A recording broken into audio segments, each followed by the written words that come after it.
Now, over the past few couple of days, I've been trying to understand this thing, and I think I'm getting close to it, but I don't know if I'm, because I keep like it's like it was like right there in front of me, but I couldn't see it. It's bam, like bam, bam, like it's right in front of you, but I couldn't see it now. Many people who are trying to fall in love or whatever, single or as couple, whether they're in it or they're not in it, there's things that people don't understand about it. And when married people or relationship people or they're when they have to teach with either they used to be or where people are, not where they are at, right? Because of the dynamic of two people coming together to love and experience love, I feel like that marriage is a high level of love uh, than the trivial love that people felt, whether they're single or they're a couple. And I felt as I dive deeper, I'm beginning to understand. I felt like I'm getting close, but not close enough. So in the book, uh, the book, The Secret Laws of Attraction, is a effortless way to get uh, the relationship you want. I disagree with one thing what she said. It is fun and effortlessly to create a new relationship, or it's not worth it. Now, here's the thing.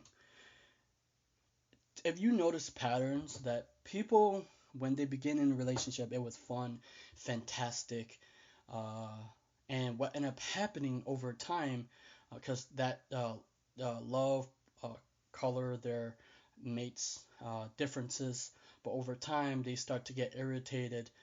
The things that they did do or they didn't do, they irritate them, and they see their differences, and people start saying, and I notice patterns within the people is that they said they're different. Of course you're different. You come from different background, different you have different set of values, um, different what was it different stuff that two people exchanging, um, and people say in this book, uh, now most people say that you shouldn't have conflict. Of course, you don't want conflict to happen, but it does happen to couples, right? And what end up happening is that people, if they, so in this book it said, difference foster conflicts because marriage is the place where two very different people merging from two completely different families origin come together to live for a lifetime. There will be conflict. The way each partner makes decision. This is laugh your way to a better marriage. You may not agree with it or may not or agree whatever, but hear what you have to say. The way each partner make decision resolve difference, spend money, etc. are often grand canyon apart. This means there are going to be misunderstanding, incorrect assumption, flat out fight through which we must navigate. But do not fear. Conflict is not a sign that you should not be together. It is not necessarily a bad thing. In fact, intimacy where we know and can be known can only be forged through conflict. This remind me. There's I often sometimes get very defensive because I don't want to be used, right, by anybody or whether it's girl or guy, but there's a reason for it. I for me, I thought my past experience was I was used by a girl, but instead, um, right now it's becoming a lesson for me. In that lesson, what she taught me is right now, because right now they are married, right? The she and the lover of her life, they're married and they have kids. But she taught me in that moment a very important lesson, and she told me something that is very valuable. And I think that too many oftentimes people don't see it, and I didn't see it because I was in the moment, in the heat of the moment. It's very painful. You couldn't see it, and I felt that she was using me, but she didn't. She did liked me at the beginning, but I didn't like her, so I felt, stuff happened. And over time, what ended up happening is this guy liked her, and he liked her, he loved her, and what ended up happening is, uh, you know, girls are very they guys are very indirect. I mean, not indirect. Guys are direct. They say what they mean, but girls they have their own language, and it's hard sometimes when guys have to understand it. And most guys people don't they can't see patterns. So oftentimes conflicts or intimacy, it's that intimacy is created by understanding the other person needs or wants, or because our needs and wants are very vastly different. And for me, intimacy, I need to see the person, I need to understand the person, and I need to see them like transparency, and I can see it. So that's what ended up happening to most couple. And it said that in this book, Laugh Your Way to a Better Marriage. As a couple mature, conflict appears less and less often because the spouse understanding of each other become greater if the marriage is healthy. Initially, conflict pop up fairly frequently and can be intense. There's no way a husband and wife will be able to resolve all their differences in a few weeks. It would take time and truckload of love and hard work. The strongest couple with the greatest marriage have wrestled through bag full of conflict. Looking back, they all realized conflict helped them move towards understanding by highlighting both their differences and their preference. Now, back then, there's a reason why I get defensive, and sometimes it's my fault. But back then, back in not high school, college, I have two friends, right? One is a girl and one is a guy, and one the guy he liked her, but she didn't like him, and she I was testing her, and I was asking her about him, and what ended up happening is she pissed me off, right? She pissed me off for because she was using him for a free ride. And I was like, yo, you don't do that to nice guys. See, this is why nice guys get fucked, right? Because they don't have balls to stand up to like saying, no, I'm not gonna do it. And what ended up happening is nice guys get used. And so I told my friend because I got pissed, and I told my friend, I was like, no, don't give her a ride anymore. Even though she was my friend, even though I know her, well, actually, I came back from trade school or high school. Even though I know her, but I care for my other friend who keep giving her rides and he liked her. And that's some bullshit that I don't want happen to my friend. So all relationships have high and lows, and most people get tricked into thinking. See, for me, I don't believe in the one. I do not believe in the one. The reason why I don't believe in this, right? Because when I was dating my ex, now we should change the word dating if we want to get married, right? I think that most oftentimes people who want to get married they should flip the language that they use. They shouldn't use the word dating. Dating is the word you just date for people just to get together. But if you wanted to live for a lifetime, you have to switch the language into you want to have a family together, or switch the language that people use.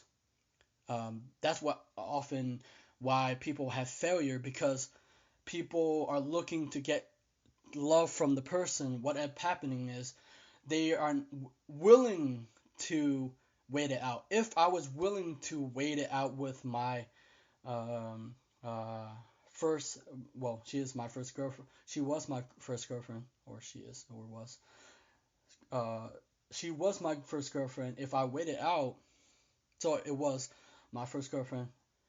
If I waited out, then it would have been different story, because love take over long time periods, and understanding take long time a period. And in this book, things I wish I knew before we got married. Well, let me see. Um, in those days, I embraced the thought I had married the wrong person. Surely, if I had married the right person, it would have been not like this. I'm sure that Karen had the same thought in talking about older couple, we later discovered that all marriage have conflicts. Some couples learn how to resolve conflicts in a friendly manner, while others resort to heated argument. We definitely fell into this category. Now, most people say there isn't conflict. It may be rare, but there are people. You have to see patterns. First, we must begin by accepting the reality that we will have conflicts. Conflicts are not a sign that you have married the wrong person. They simply affirm that you are human. We all tend to assume that our ideas are the best. We fail to recognize is that our spouse has the same opinion of their ideas. Their logic will not agree with your logic, and their emotion will not mirror your own. Our ideas and perception of life are influenced by our history, our values, and personality, and these factors are different for each of us. And most people, when they get into a relationship, they think it's easy. So, because of the chemical in the brains, and what is happening is they think that it doesn't take work, it doesn't take understanding, it doesn't take patience. It's going to take loads of patience, understandings, and trying to well, let me see. I'm trying to see.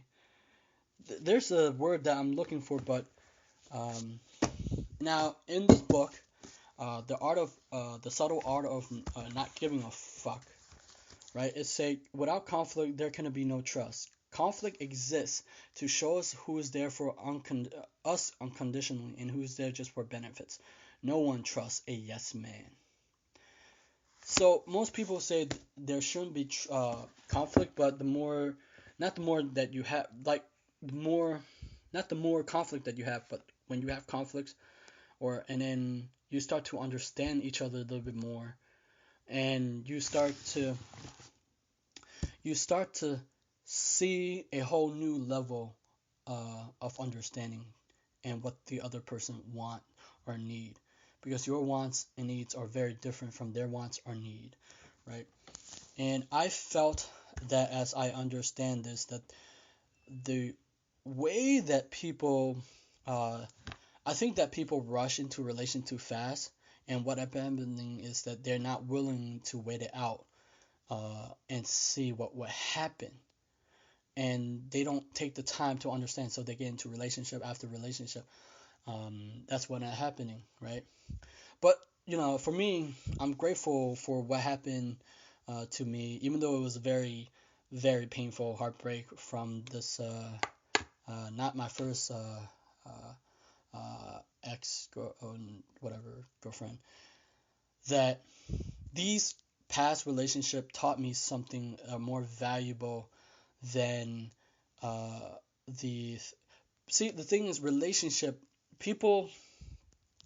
When people talk about being single, they don't truly understand. I was watching one video. They said, "I'd rather be single and being in the wrong relationship." But the thing is, you must understand that relationship help you to understand yourself too, and other people, and it's not easy. It's never easy. I wanted to read this part. I find it fascinating. If I can find it. Anyway, I think that people are. Here we go. So, when it comes to relationship, sorry, I'm trying to find it. He said, what did he say? Here we go. Anyway, he said that he rather, this author, great author, he said, Mark Gungor, he said, laugh your way to a better marriage. He'd rather be married. And most people, when they're single, they keep saying, oh, I want to be single. But the thing is, you have to know, what do you want in life? And do you want to be single for the rest of your life and die alone? Or you want to be married to someone you love? You have to change the language that you use, right? And I think oftentimes in the personal self-help development, they promote this too much. If a person want to be single, let them be single. But if a person want to be in a relationship, let them be in a relationship. Stop putting nonsense in people's heads saying, oh, if the wrong person is for you, it's better to be single than not with the wrong person. How do you know if who's the wrong person or not, right? You have to develop understanding within the person, because they do. Once you understand the person, they have patterns, and you have to work that through it. I think that's what understanding myself. Ah, God, take work to understand this. Goddamn, man. All right, I'll see you guys next time.